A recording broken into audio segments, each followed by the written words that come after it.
Ikalawang Kabanata. Ang kapanganakan ni Jesus.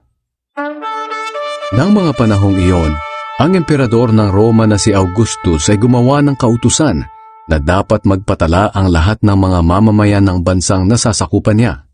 Ito ang kauna-unahang census na naganap ng si Quirinius, ang gobernador sa lalawigan ng Syria.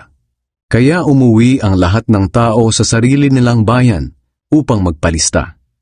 Mula sa Nazareth na sakop ng Galilea, pumunta si Jose sa Bethlehem na sakop ng Judea, sa bayang sinilangan ni Haring David, dahil nagmula siya sa angkan ni David. Kasama niya sa pagpapalista ang magiging asawa niyang si Maria, na noon ay malapit ng manganak. At habang naroon sila sa Bethlehem, dumating ang oras ng panganganak ni Maria. Isinilang niya ang panganay niya na isang lalaki. Pinalot niya ng lampi ng sanggol at inihiga sa sabsaban, dahil walang lugar para sa kanila sa mga bahay panuluyan. Nagpakita ang mga anghel sa mga pastol. Malapit sa Bethlehem, may mga pastol na nasa parang, pupuyat sa pagbabantay ng kanilang mga tupa. Biglang nagpakita sa kanila ang isang anghel ng Panginoon, at nagningning sa paligid nila ang nakakasilaw na liwanag ng Panginoon. Ganoon na lang ang pagkatakot nila. Pero sinabi sa kanila ng anghel, "Huwag kayong matakot, dahil naparito ako upang sabihin sa inyo ang magandang balita na magbibigay ng malaking kagalakan sa lahat ng tao. Sapagkat isinilang ngayon sa Bethlehem sa bayan ni Haring David ang inyong tagapagligtas, ang Kristo na siyang Panginoon. Ito ang palatandaan upang makilala ninyo siya. Makikita ninyo ang sanggol na nababalot ng lampin at nakahiga sa isang sabsaban." Pagkatapos magsalita ng anghel, biglang nagpakita ang napakaraming anghel at sama-sama silang nagpuri sa Diyos. Sinabi nila, "Purihin ang Diyos sa langit, may kapayapaan na sa lupa sa mga taong kinalulugdan niya." Nang makaalis na ang mga anghel pabalik sa langit, nag-usap-usap ang mga pastol, "Tayo na sa Bethlehem at tingnan natin ang mga pangyayaring sinabi sa atin ng Panginoon." Kaya nagmamadali silang pumunta sa Bethlehem at nakita nila sina Maria at Jose at ang sanggol na nakahiga sa sabsaban. At isinalaysay nila ang mga sinabi sa kanila ng anghel tungkol sa sanggol. Nagtaka ang lahat ng nakarinig sa sinabi ng mga pastol, pero iningatan ito ni Maria sa kanyang puso at pinagbulay-bulayan ang lahat ng ito. Bumalik sa parang ang mga pastol na labis ang pagpupuri sa Diyos dahil sa lahat ng kanilang narinig at nakita, na ayon nga sa sinabi ng anghel. Pinangalan ng Jesus ang sanggol. Pagdating ng ikawalong araw ay tinuli ang sanggol at pinangalan ng Jesus. Ito ang pangalang ibinigay ng anghel bago siya ipinaglihi. Inihandog si Jesus sa templo.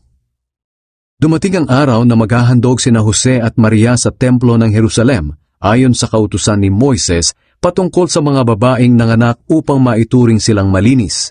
Dinala rin nila ang sanggol sa Jerusalem para ihandog sa Panginoon. Sapagkat nasusulat sa kautusan ng Panginoon, ang bawat panganay na lalaki ay kailangang ihandog sa Panginoon. At upang maituring na malinis si Maria, naghandog sila ayon sa sinasabi ng kautusan ng Panginoon. Isang pares ng bato-bato o 2 inakay na kalapati. May isang tao roon sa Jerusalem na ang pangalan ay Simeon. Matuwid siya, may takot sa Diyos, at sumasa kanya ang banal na espiritu. Naghihintay siya sa pagdating ng haring magliligtas sa Israel. Ipinahayag sa kanya ng banal na espiritu na hindi siya mamamatay hanggat hindi niya nakikita ang haring ipinangako ng Panginoon. Nang araw na iyon, sa patnubay ng banal na espiritu ay pumunta siya sa templo. At nang dalhin doon nina Maria at Jose si Jesus upang ihandog sa Panginoon ayon sa kautusan, nakita ni Simeon ang sanggol. Kinargan niya ito at pinuri ang Diyos. Sinabi niya, "Panginoon, maaari niyo na akong kunin na inyong lingkod, dahil natupad na ang pangako niyo sa akin. Mamamatay na ako ng mapayapa, dahil nakita na ng sarili kong mga mata ang tagapagligtas na inihanda ninyo para sa lahat ng tao. Siya ang magbibigay liwanag sa isipan ng mga hindi Hudyo na hindi nakakakilala sa iyo, at magbibigay karangalan sa inyong bayang Israel. Namangha ang ama at ina ng sanggol sa sinabi ni Simeon tungkol sa sanggol. Binasbasan sila ni Simeon at sinabi niya kay Maria, "Ang batang ito'y itinalaga upang itaas at ibagsak ang marami sa Israel. Magiging tanda siya mula sa Diyos, pero marami ang magsasalita ng laban sa kanya. Kaya ikaw mismo ay masasaktan na parang sinaksak ng patalim ang puso mo. At dahil sa gagawin niya, mahahayag ang kasamaang nasa isip ng maraming tao." Naroon din sa templo ang isang babaeng propeta na ang pangalan ay Ana. Anak siya ni Phanuel na mula sa lahi ni Asher. Matandang-matanda na siya.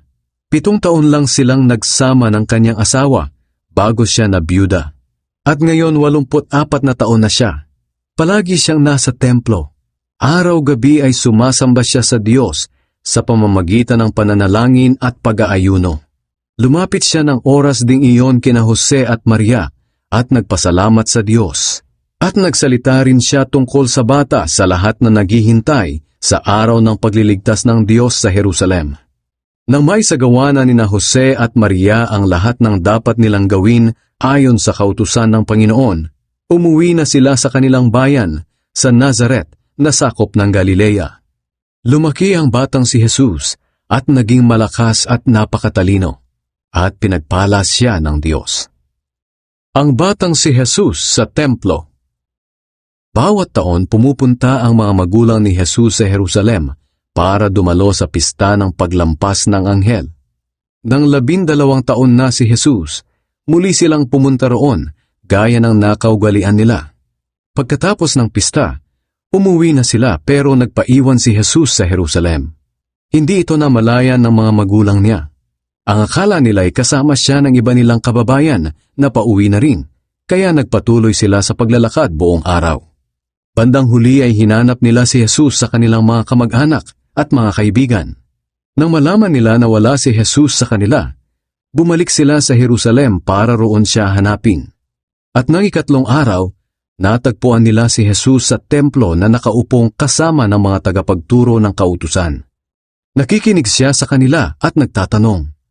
Namangha ang lahat ng nakarinig sa mga isinasagot niya at sa kaniyang katalinuhan.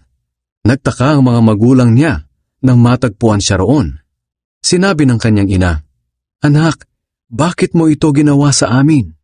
Balisang-balisa na kami ng iyong ama sa paghahanap sa iyo."